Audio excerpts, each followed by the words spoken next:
Hi, if you subscribed, I'd be most pleased, thank you. This case takes place in the United Kingdom in Sheffield in the year 2024. Meet Sacad Ali. Sacad Ali was born in 2000. He grew up within a close-knit family and was described as caring, thoughtful, and devoted to his siblings. There isn't a great deal public about his early life and his adolescence, but what we do know is that in his 20s, he became involved in drug dealing. It's not known whether or not this was his main line of income, or if this was a low-level side income. He managed to keep this line of work to himself, making sure that his family didn't know. But although his operations were out of sight of his family, he attracted the attention of others who saw Sacad as a threat and believed him to be competition meat.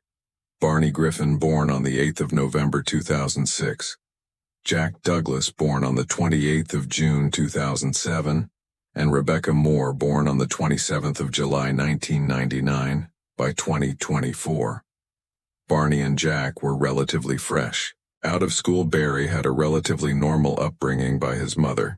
Though he suffered significant illness as a child, he was known locally as a talented youth footballer, and he showed early promise in the sport thought, but he eventually drifted away. On the other hand, Jack's silly life was marked by instability and hardship. His parents divorced when he was just 8. And not only this, the social services designated him as a child in need. Jack had behavioral problems throughout his childhood and was diagnosed with ADHD, though he was not constantly taking his medication. As the two boys grew older, they moved away from the innocence of youth. Following secondary school, they had very few job prospects and appeared to have no formal employment. Somewhere along the way, they had been taken into a notorious nationwide drug network operating through multiple dedicated phone lines. These phone numbers were called the Frank line, the Bruno line, and the AJ line. Named after the famous British boxers, Barney and Jack were working for the Frank line, and the Frank line dealt with the hardcore range of drugs, heroin and crack cocaine. The Frank line serviced many counties across the UK, and you don't have to look far before you come across news articles covering the arrests of dealers linked to this particular phone line, be that in Birmingham, Suffolk, or Yorkshire. Each line had a direct hierarchy with organizers at the top and street-level dealers, or couriers, at the bottom. Barney and Jack were younger dealers, and they were to carry out the dealings and orders on the ground. They both had no prior convictions, which is rather rare for their line of work within Sheffield. This drug network exerted territorial control, especially in the Bourg area of the city. The most chilling evidence of their influence was the violent eliminations of their rivals in November of 2020. 20-year-old Rami Salam was shot dead in a Sheffield apartment by members of this gang. There have been several other acts of aggression and intimidation as the various phone lines expanded from their stronghold in Burngreave. Sadly, one of the latest was this case, and then we have Rebecca Moore. She was associated with Barney and Jack, and she would often buy crack cocaine from the two. Rebecca worked as a lady of the night. She had previous convictions, including possession of an offensive weapon, and had once attacked an emergency worker. She maintained close ties to drug dealers from the Franklin-like, due to her drug dependency. In the early hours of the morning on the 9th of March 2024, Jack Douglas, Barney Griffin, and Rebecca Moore all met up at a flat owned by a man named Kenny Thornhill. Kenny Thornhill's flat was a familiar spot and was a known meeting place for those involved with drug taking and selling on this night. Kenny was unwell and was in bed, but the other three, they began to discuss their business arrangements quietly. They discussed the fact that other people had been operating in their territory. Barney Griffin was agitated and was often possessive of the territory he felt was rightfully theirs, and Jack Douglas was eager to prove himself. The three were heavily intoxicated with alcohol and other illegal substances, and all they needed was a trigger. They began talking about Sacad Ali. They knew that he had stepped onto their territory, threatening their profits and disrespecting their authority. They agreed at Ken's flat that this couldn't continue, and a decision was swiftly made. BNIE turned abruptly to Rebecca Moore and said bluntly, "Ring that one." He pointed at Saad's name on a list of mobile phone numbers. It made sense that Rebecca knew when and where other drug dealers dealt, as she was the customer. Obediently, Rebecca picked up her phone and called Sacad number, and he picked up. Rebecca spoke in a soft, enticing tone, promising to buy drugs, perform intimacy, anything to ensure that Sac had appeared at the chosen spot. The trap was set after this phone call. Barney, Jack, and Rebecca left the flat, taking with them a number of knives. From that point on, they all referred to Sacad by a code-name Ghost in the dim below of the streetlights. The three spoke outside, talking through the plum. Rebecca was the bait luring Sacad in, while Barney and Jack were the enforcers, ready and willing to send a brutal message. Meanwhile, Sacad Ali had spent the evening at his friend's house in Upper Thob, Sheffield. They had been relaxing, watching boxing on TV, playing video games, and generally enjoying each other's company, until around 4 p.m. When Saad's phone rang on the other end was Rebecca Moore. They had arranged to meet at Ponderosa Park, a local spot nearby. Rebecca wanted to buy 0.2 g of crack, and she hinted at the prospect of sex. Sac had found this offer tempting enough to leave his friend's flat and to venture out into the cold, dark Sheffield morning. Sac had likely felt relaxed and confident as he walked towards the meeting spot. This kind of transaction wouldn't have been unusual for him. He would have been used to meeting people just like this at around 424A. Monsieur Sacad saw Rebecca waiting on a path in Ponderosa Park. They briefly greeted each other, exchanging a few words as he approached, until two sets of heavy footprints sounded close behind. Suddenly, the two young men appeared from the darkness. They were BNI Griffin and Jack Douglas. The two advanced rapid Rid-L with their intentions clear. Without hesitation, Jack and Barney both drew large knives. Some sources claim that these knives were more like machetes. In this moment, Sacad instinctively pulled out his own knife in preparation for defending himself. Sacad was likely extremely concerned about being outnumbered and cornered. He began backing away cautiously. A brief, chaotic, and deadly confrontation ensued, lasting 2 minutes. Sacad swung, his knife defensively but aggressively slicing the air that spanned between them. Sacad was hoping to deter his attackers, but Jack and BNI could sense his fear, and they relentlessly pursued him. Jack and BNI began swinging their blades, with intent, but they didn't only slice into the bitterly cold air.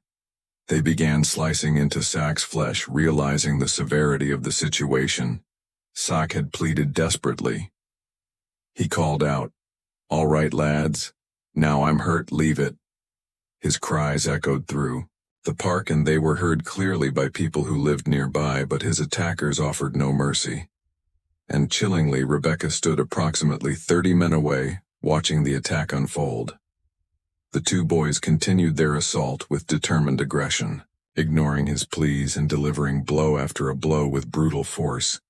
Sac had tried his best to fight back, but his attempts were futile. It was 2 against 1, and he barely even made a scratch on the 2 attackers in total. Sac had suffered 60 knife wounds, including multiple defensive cuts to his hands and arms, as he attempted to use his hands to grab the blades. But the final blow was a deep stab to his upper thigh that severed his femoral artery and vein. Immediately, his strength drained away as his blood flowed freely, soaking into the cold, damp earth. Sacad staggered, struggling desperately. He tried to regain his footing but collapsed only seconds later, overwhelmed by pain and a loss of blood. The attackers saw how their attack had left Sacad in an irreversible state of injury, and they decided to flee into the darkness, leaving him alone to die in the silence that followed. Sack had fought desperately to stay conscious, and he tried to pull himself up.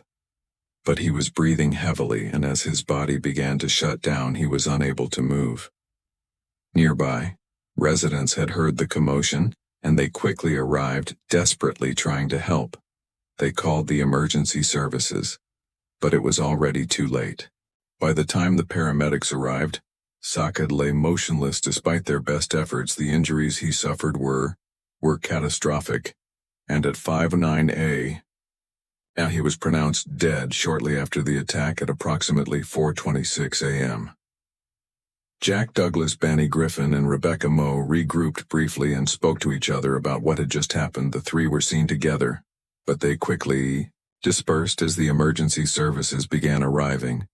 Jack and B&I hurried back to Kenny Thornhill's home. Their clothing and gloves were heavily blood-stained. However, there were two other young women at the flat. Realizing the urgent need to remove evidence, they instructed these two young women to leave the flat immediately. But little did Jack and B&I know these two women were in the flat earlier and had heard their entire conversation, and they would later become key witnesses in the case. Barney and Jack quickly discarded their incriminating clothing, carefully covering a minor injury that Barney had sustained in the struggle. Meanwhile, Rebecca fled to the home of an acquaintance to seek shelter and financial help. Her name is Kelly B. Finnegan. She will also become another key witness in the case. In a state of intoxication, Rebecca confessed openly to Kelly, admitting that she had led a man to his death. She described vividly witnessing a violent confrontation, referring to the attack as a sword fight. She very openly stated that she had arranged the ambush to protect the Franklin's territory.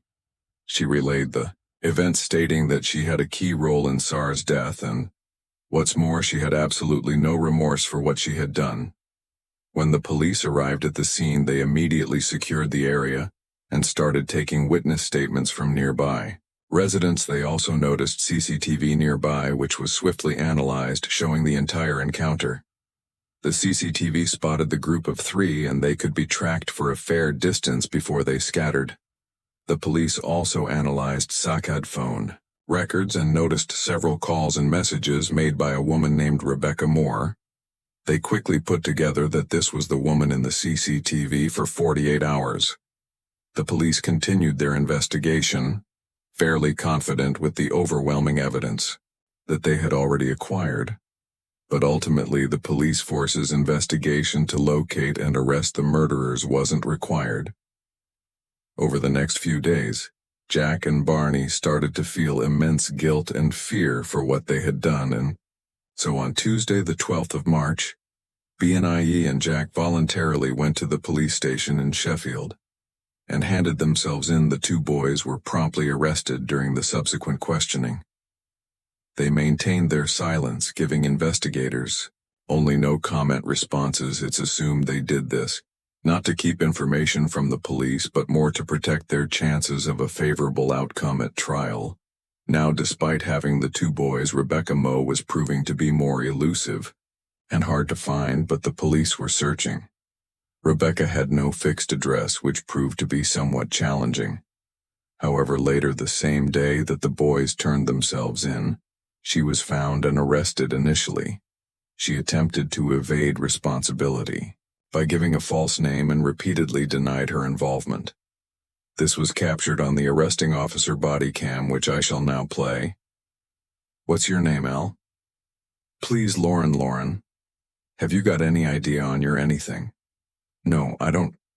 Why, I'm not doing anything. No, I'm not saying you have, but we're just looking for somebody. Say I've just come out today out of my friend's house just around here. Have you got like a bank card or anything on you? I don't. I'm a friend, S, and your surname Smith, normal spelling. Yes, and what's your date of birth, please? The day of birth, it's 18th of October. Yeah. 1998. Just come up to where I am, please. What's going on? Just take your hat off for me. Oh yeah, your name's Rebecca Moe. Isn't it? You are right at this time. Listen to me, okay? So at this time you're under arrest on suspicion of murder.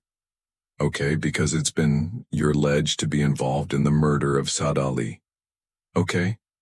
No, no, no, no, no.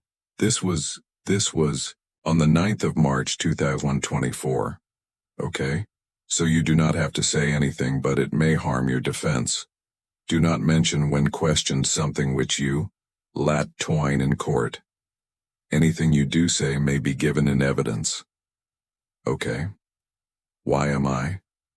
Rebecca's facade crumbled under further questioning when questioned by the police. She openly admitted to setting him up, saying that the boys killed him to protect their turf. Rebecca likely believed that not physically attacking Sacad meant that she was innocent of murder. Her ignorance was her undoing. She fatally misunderstood the law and her pivotal role in orchestrating the murder. And not only this, while she was held in prison on remand, she openly admitted to prison officers and fellow inmates that she was the one who set up the ambush. She openly stated that she orchestrated the attack to protect the Franklin's territory, describing the incident to others in prison. With unsettling levity, she even boasted about planning to fake mental illness to avoid all consequences. The prison officers who she boasted to became witnesses at the trial. Investigators quickly pieced together the evidence. The CCTV footage, eyewitness accounts from the reside resents those who overheard the planning at Kenny's apartment that night, phone records, and incriminating statements made by Rebecca. These firmly established each individual's role in the attack.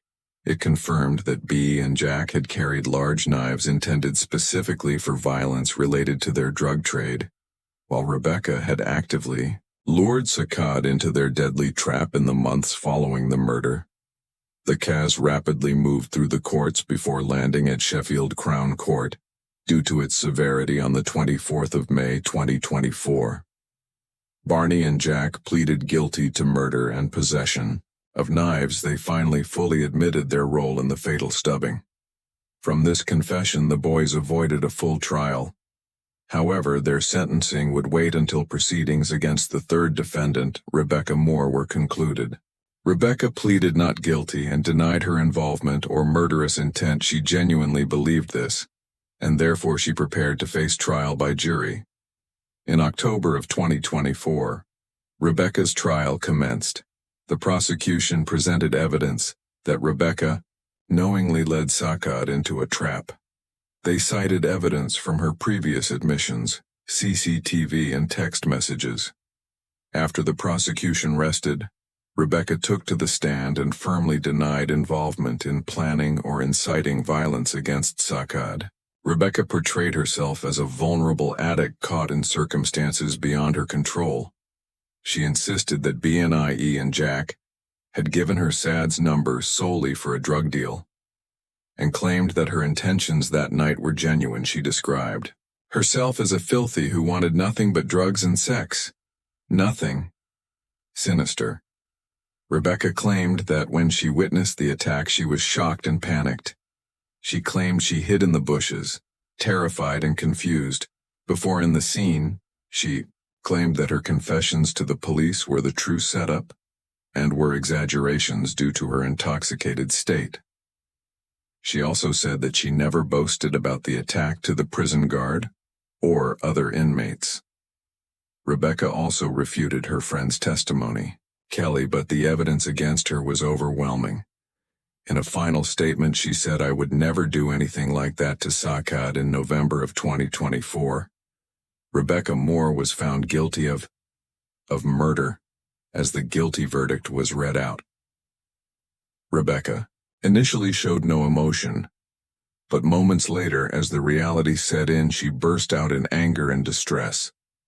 She shouted from the dock, "I didn't even do it." Rebecca then continued to loudly protest and sobbed and repeatedly insisted that she was innocent. Security guards had to intervene and escorted her out as she kept shouting and interrupting the court proceedings during the sentencing. The judge acknowledged that Barney and Jack were teenagers who may have themselves been recruited or corrupted. However, he made it clear that this did not excuse their actions. Barn Griffin was sentenced to life in prison, with a minimum term of 16 years, meaning he will not be able to be released until at least 2040. Jack Douglas was sentenced to life in prison, with a minimum term of 15 years. Rebecca Mao was sentenced to life in prison but with a minimum term of 15 years too. Sacad's family have spoken about their devastation and love for him in the aftermath of his murder. His mother described the moment she learned of his death as the worst nightmare of every parent. She has said that their lives have changed forever, and that the family was left completely heartbroken by his loss. The family expressed gratitude to everyone who tried to help Sacad that night and thanked the police for their efforts in bringing the killers to justice. The case of Sacad is tragic, but it also speaks to the dangers of getting involved in the violent underworld of drug dealing. In today's society, people who run these organizations are capable of extreme violence, and lower-ranking members are rewarded when they commit violence against their enemies. Sacad is one of many people who have lost their lives in this terrible way.